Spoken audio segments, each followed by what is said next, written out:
So what we're going to do in this clip is explain what inventory is in a company, explain how we value it, why it's important, and we're going to go through the two techniques really of valuing inventory.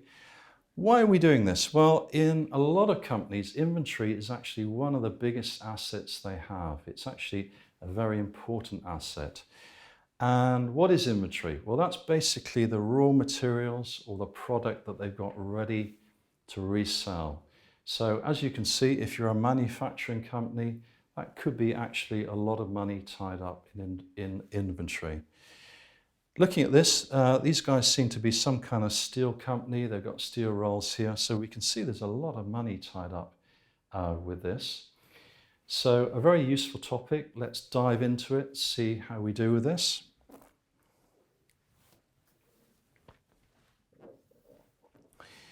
Now, okay, so what we have here is International Accounting Standard 2 deals with inventory, and you can guess it's number 2. It's actually one of the most important standards.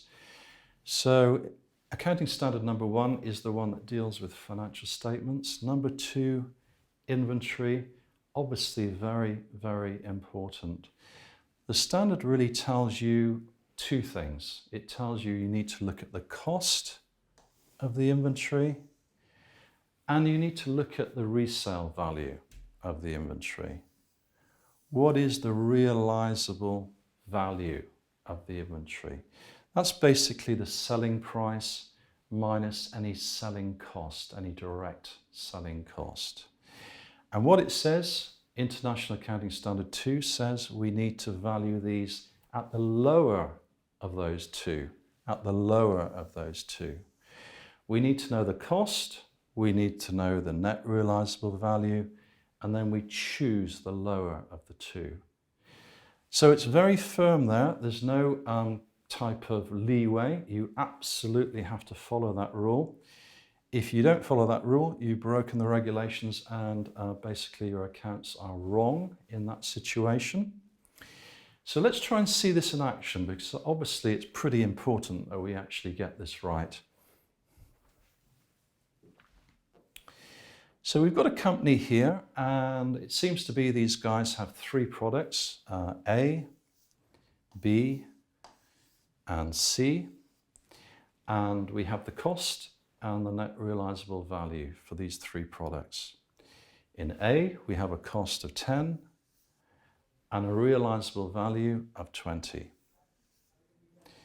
So the lower of those two is obviously this one, and we would choose that one.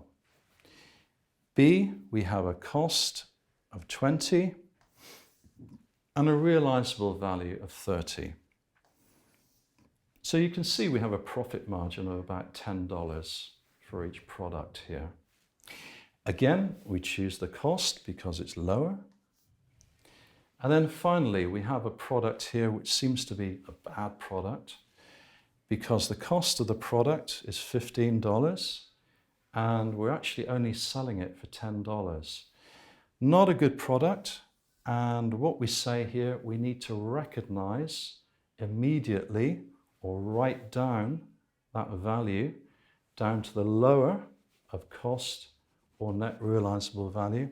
In that case, we write it down to $10 per unit. We write it down to $10 per unit. So we have the value here, and the value is about $8,000 for this company. And you can see how it's calculated. We use the cost in this situation, the cost in this situation, and the net realizable value for product C. So that's how the inventory was calculated in that company. Okay, that is good, but we do have something else we need to deal with. We maybe don't know which units are actually in inventory. We may not know at the year end exactly which items are left over at the end of the year. So we have a choice then. We could choose this method called Fifo, or we could use ACCA to decide exactly which product is in the inventory. So FIFO, what is this? First in, first out. So what we're saying is that the old product is used first, and that implies to you at the end of the year, the product in the inventory is the newest, the most recent purchases. So the old product has been sold. At the end of the year, we just have the most recent purchases under a FIFO system. AVCO is slightly different. We're assuming here that product is being used effectively on a random basis.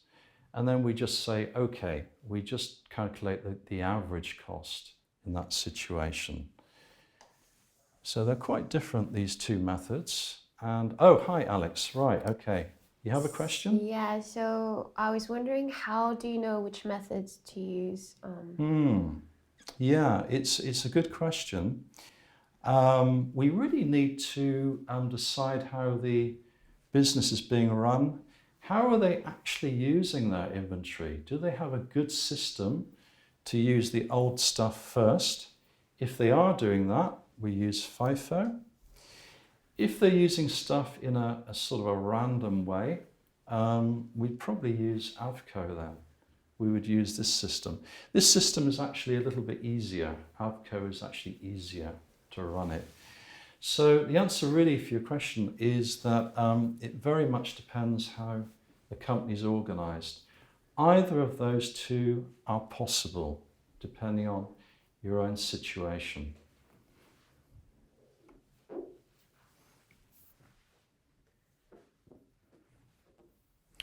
So we have an example of a company here, and we'll just try and work out the FIFO and the AVCO calculation to see how it works in practice. And let's have a look. We have 20 units in stores at the end of the year. How do we calculate the cost of those units? How do we work out which units are in inventory? Well, we know it's 20 units because we did a stock take, and we know that we bought 10 units very recently, so probably they're in stock if we use FIFO. And then what we need to do, we have about half of those units left over. So that would be the FIFO calculation. These units, that's been used up, and half of these have been used up. So that's what we have at the end of the year. AVCO, that is easier really, an easier calculation. We just say we have 20 units, and then we use the average cost. So what is the average cost for this company? Total number of units, 60 bought. The cost was 180, so therefore this is the average. 180 divided by 60, and then we multiply the number of units at the end of the year, 20 in that case. So we do have a big difference here. This is 45, and that's 60. And we can see for a big company, that was probably 45,000. Could even be 45 million if we're talking about that large steel company, or 60 million. So we really need to be very careful that we choose the correct method and then use it consistently and make sure it is the correct method depending on how we organize our company. Now, what we'll do here, we have a short quiz, and we're trying to work out how we actually create that cost figure. So at the beginning of the clip, I talked about cost, I talked about realizable value, but I didn't really talk about how we calculate the actual cost of each item, because cost is a build-up of lots of different expenses. It can be 3 or 4, 10 different costs, and then we get finally one cost that we would use and compare it to the realizable value. So we have some alternatives here. We've got to decide which of these are actually genuine inventory costs. So I'm going to ask Alex to maybe help me out and come up and see whether she feels these are direct inventory costs or not?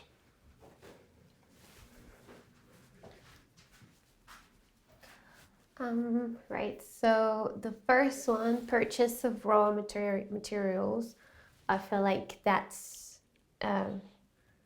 is direct cost because you need the materials to make the product. Then the second one, direct labor cost, that would be 1, 2, because this is as well to make the product. Depreciation of factory, this is where you make the product in, so that would be 1 as well, I guess. And then general administration overheads, I don't think that's 1 because that has nothing to do with like how it was made. And carriage outwards, I think that's part of the selling process, so that wouldn't be 1, I think. Okay, so what we've got here, Alex, excellent. Okay, so we have the right answer here. So these really are costs involved in making the product because we have to manufacture it. And these things are sort of other costs. They're not really necessarily manufacturing costs. Administration and carriage outwards, that's a selling cost. So they're not really inventory costs. So when we try and calculate what the cost is, we include these 3 and we wouldn't include these other 2. So thank you, Alex. That's fantastic. We are actually absolutely correct. You've done it again. Thank you very much.